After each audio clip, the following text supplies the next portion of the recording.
दोस्तों भोजन तैयार हो गया है, अब इसे ग्रहण किया जाएगा। आप देख रहे हैं चूल्हा, और चूल्हे का यह पाइप है ऊपर, यह इसका धुआं जा रहा है, प्रदूषण न हो। और यह जो बर्तन आप देख रहे हैं यह दोनों फूल का है, एक में चावल दूसरे में दाल, एक में भात दूसरे में दाल, भात दाल। और इसमें कैसे बनता है और राख कैसे जाती है और क्या इसका तरीका है बनाने का, लकड़ियाँ कम लगेगी, भोजन सुस्वाद भोजन तैयार होगा। हम इस समय श्री गोरक्ष प्रताप सिंह जी के साथ, हमारे बड़े भाई हैं, अक्सर मुलाकात होती रहती है। शुभकामना आपको। मैंने दिखाया था जाता से, जात है, ओखल है और फिर ढेकी है जिस ऐसे चला करके और कुटाई होती है, फिर इस पर बनता है। इस पर जो बनता है तो अभी कलछुला तो उसका नहीं है, लेकिन उससे उबाल आता है फिर निकाला जाता है। भाई साहब क्या रहस्य है? एक्चुअली हम लोग लेह में अपना काम कर रहे हैं, तो वहाँ ठंडक लेह में क्या कर रहे हैं? एक स्कूल जो जी एन नेशनल का ब्रांच है वहाँ चल रहा है। अच्छा। तो वहाँ हर घरों में इसी तरीके का चूल्हा होता है। हाँ।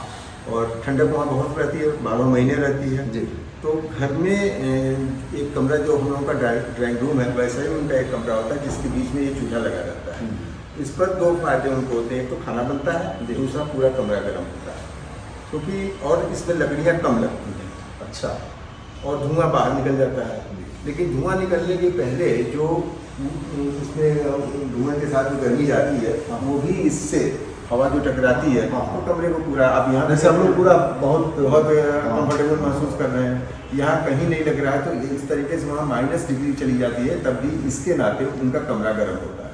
अब पूरे कमरे में वो बैठे रहते हैं और इसी पर वो खाना भी बना लेते हैं। अच्छा। तो खाना क्या उनके घरों में भी ऐसे ही कांसा और उनके बर्तन उनके घर में ऐसे ही होते हैं। अच्छा। और ये जैसे देखिए यहाँ पर इसमें आग जा रही है, तो ये आग यहाँ से धुआं निकलेगा, इस तरह करके बनाते हैं। अच्छा। और इस पर भी देख लें, ये है, आपको दिख रहा होगा। हाँ दिख रहा है। तो इस पर उन्होंने रखा और बनाते हैं। दूसरी चीज़ लकड़ी यहाँ से लगाते हैं, मैं दिखा रहा हूँ आपसे, ये देखिए यहाँ से लकड़ी लगाते हैं। अच्छा। तो जितना टेम्परेचर इनको कंट्रोल करना होता है उसके हिसाब से इसको खोल देते हैं या कम कर देते हैं। जितना खोलेंगे ऑक्सीजन इससे जाता है, तो ये दिमाग गर्म होगा, गर्म अब मैं भी देखता हूँ ऐसे करके इसे खोला और इससे बन गया। और फिर और लकड़ी कैसे लगाएंगे इसमें? लकड़ी उसको खोल देते हैं पूरा और उसमें लकड़ी लगा दी है। ये लकड़ी देखिए इसका मिजाज बहुत गर्म है। तो ये हर घरों में इस तरीके के चूल्हे हैं। अच्छा। इसमें एक और तो फिर यहाँ आपने बनवाया या फिर वहाँ से मंगवाया? नहीं बनवाया, उसकी डिजाइन हमने वहाँ से ले लिया था। अच्छा। इसमें जो राख निकलती है, गंदगी न हो तो राख अच्छा। स्टोर होती है, उसमें भी वो कुछ चीज़ें डाल देते हैं, वो पकती है, क्योंकि राख जो गिरती है उसके साथ अंगारे भी कुछ गिरते हैं इसमें से, तो उसमें भी पकता है। और फिर नीचे फर्श पर इसका कोई गिरता नहीं है, फिर जब ये भर जाता है वही आएगा इसी में। हाँ, तो भर जाएगा तो फिर इसके बाद से वो इस राख को करते क्या है? इसका भी उसको कोई खेत में डालते हैं। अच्छा, खेत में डालते हैं। इसमें अगर गाय के गोबर का जो उपला बनता है उसका कुछ भी डाला जा जा सकता है। सकता है, कुछ भी डालते हैं। तो उसकी राख का और इस राख में क्या अंतर होगा? उपले की राख और अच्छी है। और अच्छी होगा। और उसमें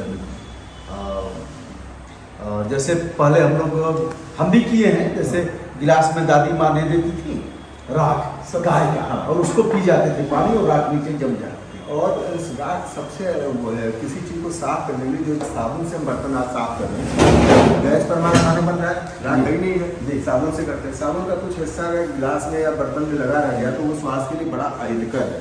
और राख से जब हम बर्तन साफ करते थे तो उसका कोई, यह तो बड़ी बात बताया आपने कि साबुन से, उसमें सर्फ से जो साफ करते हैं जी, तो कुछ तो रह जाएगा। जी। कई बार आपने देखा होगा दोस्तों कि किसी के घर आप गए हैं और पानी आ गया और आप देख रहे हैं कि साबुन का उसका कुछ अंश लगा हुआ है, शर्म के मारे आप नहीं कह पाएंगे कि इसे फिर से धुल दीजिए, हाथ से उसे साफ करेंगे, कैसे भी करेंगे तो वह रह जाता है। कई बार मेरे सामने तो यही स्थितियाँ। और राख और मिट्टी ही पहले गाँव में लोग इस्तेमाल करते थे नहाने के लिए। मिट्टी से अपने सर को, मुल्तानी मिट्टी आज भी इस्तेमाल की जाती है, मिट्टी ही है। तो राख सबसे महत्वपूर्ण चीज़ है बर्तनों को साफ करने के लिए, सारी चीज़ों के लिए।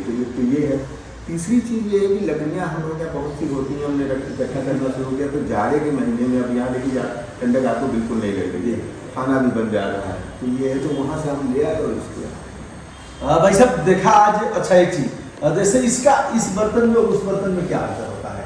जैसे अब तो अधिकांश घरों में स्टील के बर्तन हो गए, हाँ स्टील और लोगों ने बेच दिया अभी है। इसको बटुली बोलते थे और क्या बोलते थे? बटली ही बोलते हैं, बटली ही बोलते थे। हाँ ऐसे ही। यह देखिए दाल वाली है, चावल वाली है, और बटुला बोलते थे जो बड़ा हो। इसमें और उसमें क्या अंतर है खाना बनाने में? देखिए अभी जितने आप कुकर को भी शामिल कर लीजिए उसमें। कुकर तो अब थोड़े स्टील के आने लगे हैं जी, लेकिन पहले जो कुकर आते थे वो एल्युमिनियम के होते थे। अच्छा। और अभी तो सबको मालूम हो चुका है कि एल्युमिनियम हमारे स्वास्थ्य के लिए अहितकर है। जी, तो एल्युमिनियम से जितना हम बचे हैं वो ठीक है। स्टील में उतना अहितकर तो नहीं है, लेकिन ना उसमें कोई फायदा है ना कोई नुकसान। लेकिन जैसे ये बर्तन है, फूल का बर्तन, पीतल का बर्तन, तांबे का बर्तन, लोहे का बर्तन, इनके अलग अलग गुण हैं। इनमें अलग अलग चीज़ों को हम पकाते थे। और अब जैसे आयरन हमें मिलता था, जो लोहे की कढ़ाई होती हाँ, थी, हाँ, स्टील में वो आयरन नहीं मिल सकता। स्टील में नहीं मिल सकता। तो अब ऐसा उधर मिट्टी का एक कोई बर्तन है, क्या है यार? थोड़ा सा ये भी खाने बनाने के लिए है जी। ये आजकल कुछ लोग बना रहे हैं और बेच रहे हैं, बड़ा अच्छा है। इसमें हम रख के इसमें बना सकते हैं खाना।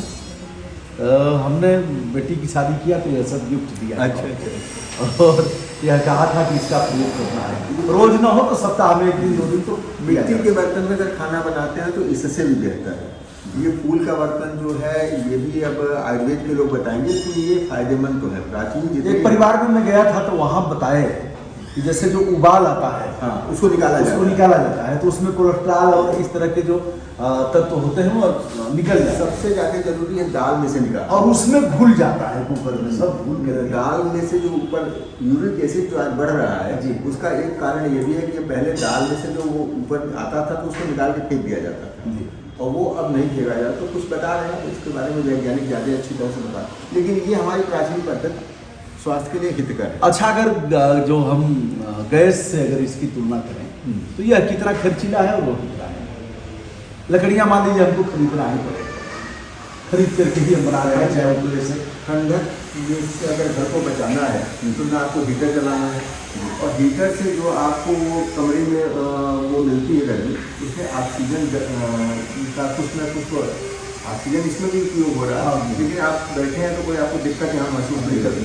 अब इससे आगे हम नहीं बढ़ा सकते जी, यह पर्याप्त है, क्योंकि लकड़ी से जो लोहा गर्म हुआ है, लोहे की जो जी भट्टी है, तो इसका प्रभाव यहाँ से हमको खूब आनंद मिल रहा है। यहाँ भी देखिए, अगर अब आपको एहसास नहीं करा पाएंगे, हाँ, लेकिन थोड़ी देर में हमको पीछे और इसका नेचुरल जो है, जो गाँव में हम लोग आग के सामने बैठते थे, ये हमारे यहाँ वो धुआं होता था। अगर हम घर में करते थे तो धुआं होता था। ये लेह लद्दाख के लोगों का है। भाई साहब उधर घंटी दिख रही है, घंटी का क्या महत्व है? तो वो दिवाली में जब एक बार ले लेंगे उसको। दिवाली के समय में जब और वह जो मिट्टी का बर्तन गोसा होता है उसमें आग जला के फिर उसको रखते थे, फिर उसमें से वो बनता था, आम का काजल बनता था। और ऐसे बजाते भी थे, बजाते भी थे। देखिए खत्म कर दिया हमने, सब खत्म हो गया। पहले पंडिताई भी बनते थे, मेला में मिलते थे, और वो भोपा होता था, भोपी बजाते हुए बच्चे आते थे, सब खत्म हो गया। वह तोता, मिट्टी का तोता, और वह हामिद वाला चिमटा तो अभी भी है, लेकिन वह चीज़ें खत्म हो गई। तो दोस्तों यह रहा, और हम और भी वीडियो दिखाएंगे। यह वीडियो हमारे भीतर तक अपील किया है। इसमें एक चीज़ और है जी, ये इसी टेम्परेचर को इधर हम जब लेते हैं तो आप देखें, अच्छा यहाँ एक इसमें हम पकाते हैं। अरे वाह इसी वाह गर्मी से। वाह वाह वाह, तो यह शकरकंद है। शकरकंद है, इसमें आलू डाल देते हैं, कोई भी भुनने की चीज़ इसमें डाल करके हम बना सकते हैं। और ये इसी का टेम्परेचर वहाँ नीचे जो है, नीचे भी गर्म है, इसको हम छू नहीं सकते हाथ से। हाँ, तो ये कुछ देरों में पक जाएगा। ये अच्छा, अभी पका नहीं है, लेकिन ये पक तो बेकिंग का काम होता है। चावल, दाल, रोटी, सब्जी, चोखा, पूरा लेह लद्दाख इसी से। टमाटर भूनिए, बैंगन भूनिए, और सब भून करके और पूरा घर उनका सेंट्रलाइज हीटिंग होता है इसके लिए। तो दोस्तों आशा करता हूँ यह वीडियो आपको अच्छा लगेगा। ऐसा हम ले भी आएंगे, अपने यहाँ भी इसकी शुरुआत करेंगे। केवल कहना यहाँ के गाँव में चल सकता है, लोगों के पास तमाम लकड़ियाँ हैं, वो अगर रखें जी तो हाँ। जाड़ा उनका बड़े आराम से इससे बीत सकता है। जी हाँ। तो इसको कहाँ से मंगाए थे? यही बनवाया बनवाए थे। है, डिजाइन वहाँ से लाए थे और यहाँ हमारे प्रिंटर और जो लोग हैं ये बना देते हैं। अभी भी उनके पास कुछ होगा या फिर तो करके बनवाना बनवाना पड़ेगा। तो दोस्तों यह रहा, और यदि आप चाहते हैं कि इस तरह का आपके घर भी हो तो कृपया विचार करें। और भाई साहब का नंबर तो हमें मिल गया, परेशान हो जाएंगे बहुत, वैसे भी फोन बहुत आते होंगे। दिया जा सकता है क्या? जैसा आप चाहें। पर्यावरण संरक्षण में और हाँ, बिल्कुल, कोई दिक्कत एक बार हम अपना नंबर बता दें please. Number 9941521016 ji.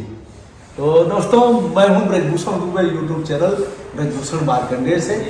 GM national public school Gorakhpur जो एक प्रतिष्ठित संस्था है, भी बाहर हमने देखा है बच्चों का आज एडमिशन का टेस्ट है और बाहर काफ़ी भीड़ थी। यहाँ कोई सोर्स नहीं लगता और बच्चे आएंगे तभी एडमिशन होगा। इस मामले में यह विद्यालय काफ़ी धनी है कि कोई सोर्स लगाने के लिए नहीं आता है। कैसे झेलते हैं आप? नहीं, समझ गए हैं लोग, समझ गए हैं। आप किसी भी काम को अगर जिस तरीके से करते हैं उस तरीके से लोग आपको सहयोग देते हैं, उसमें कोई दिक्कत नहीं। थोड़ा बहुत बड़ी बात कहा। कई ऐसे प्रिंसिपल से हम मिले जिन लोगों ने नकल नहीं कराया, हमने बात किया तो लोगों ने कहा कभी कुछ नहीं आता ऐसे, सब जान गए हैं, लोगों को पता हो गया कि भैया वहाँ सोर्स नहीं चलेगा, तो लोगों का जीवन बड़ा हुआ नहीं रहे ऐसे प्रिंसिपल, अब उनकी कमी हो गई है। तो दोस्तों मैं हूँ ब्रजभूषण दुबे, यूट्यूब चैनल ब्रजभूषण मार्कंडेय से। घंटी बजाओ और ऐसे उपक्रम अपने घर में भी लगाओ। धन्यवाद, बहुत बहुत शुभकामना आपको, सादर आभार।